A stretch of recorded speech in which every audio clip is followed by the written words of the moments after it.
At the height of one of the deadliest wars in history, a weapon appeared in the sky that threatened to eliminate the entire army within minutes.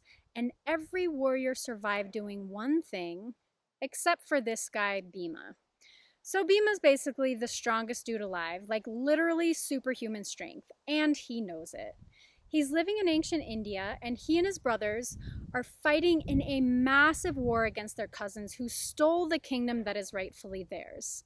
And this whole story takes place as part of this ancient epic called the Mahabharata. And if you've ever heard of the Bhagavad Gita, that's one moment inside of this longer story, which is actually the longest epic ever written. So, anyway, the battle has been raging for days. There is blood everywhere, and both sides are wrecked. And both sides are getting more and more desperate, and they kind of stopped playing by the proper and fair rules of combat. So at this point, Bhima and his brothers realize that they are pretty much screwed unless they take down the commander of the opposing army, who is virtually impossible to beat in fair combat. And the commander's name is Drona. And here's the thing about Drona. He was actually their teacher growing up. He's the one that taught both sides everything that they know about combat and warfare. And they love and respect him deeply. And the only reason that Drona is even fighting on the other side is because of obligation to his king. But he actually knows that Bhima's brothers are the better rulers, and he favors them. So this is a super hard decision, but he has to go. So they come up with this elaborate and totally deceitful plan, and it works. They kill him.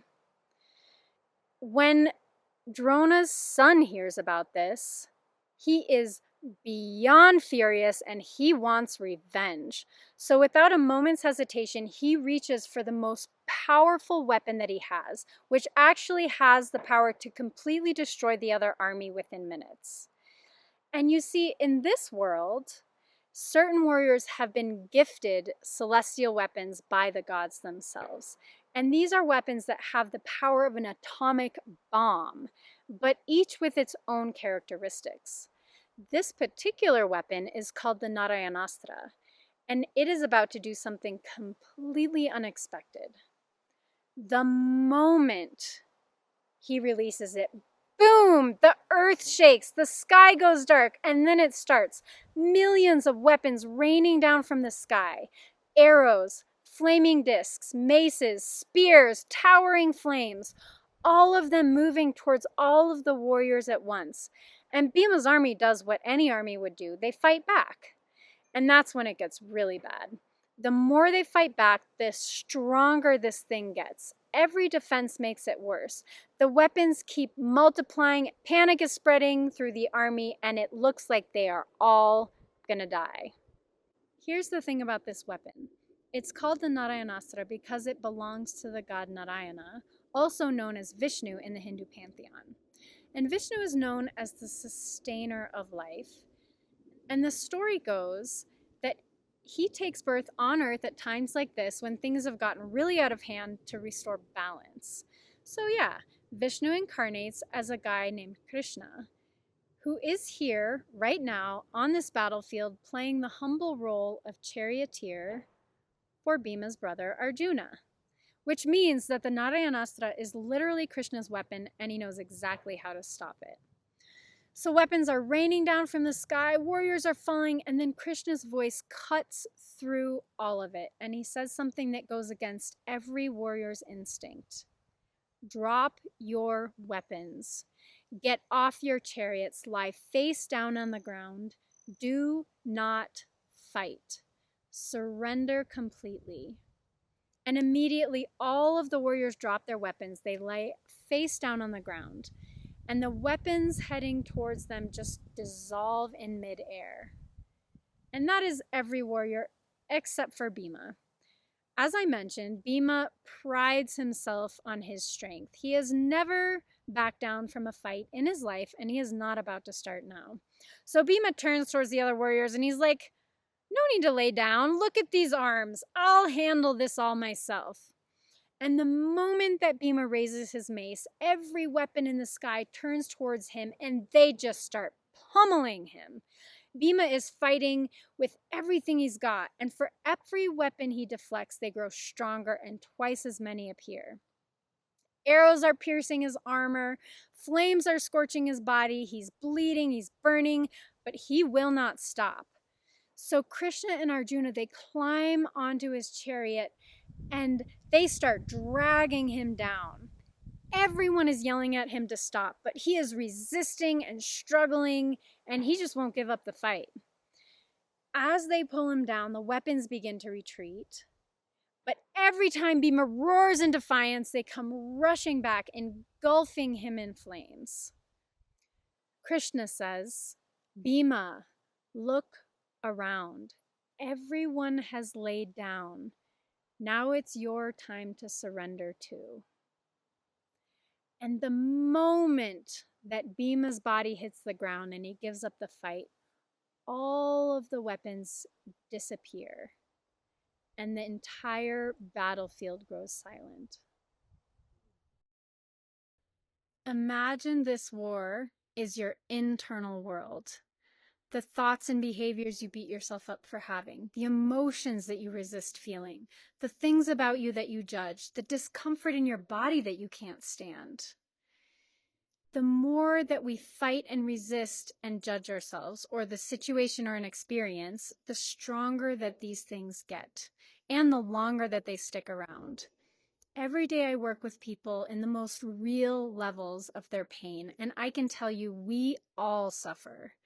In my experience, that state of total accepting and allowing and being with what is where there is no longer suffering and where true healing can happen.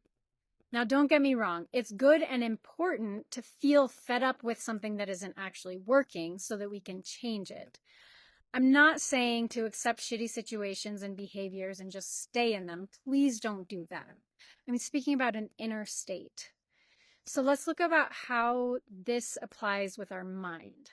In 2004, I began the practice of meditating every morning. And meditation, sitting in stillness, is a time where we just can't escape our thoughts, right? All the thoughts that are running in the background all the time, we have to be present to them. So some days I might sit and my mind promptly reminds me of that horribly hurtful thing that happened in that relationship and all those urgent things I have to get done. And oh, by the way, have I mentioned lately that you're a total failure in every aspect of your life, and so on. And then the body produces this glorious chemical soup that makes me feel how real all of those thoughts are. But they're not. They're not what's happening in this moment as I'm sitting on my cushion. So if I believe those thoughts and feelings, or if I made myself wrong for having them while I'm supposed to be sitting in stillness and experiencing total bliss, which obviously I'm not, that hour is going to be torture. So over these many thousands of hours of sitting in stillness with myself, I have been practicing the art of allowing and accepting. You don't try to make them go away. You don't believe them.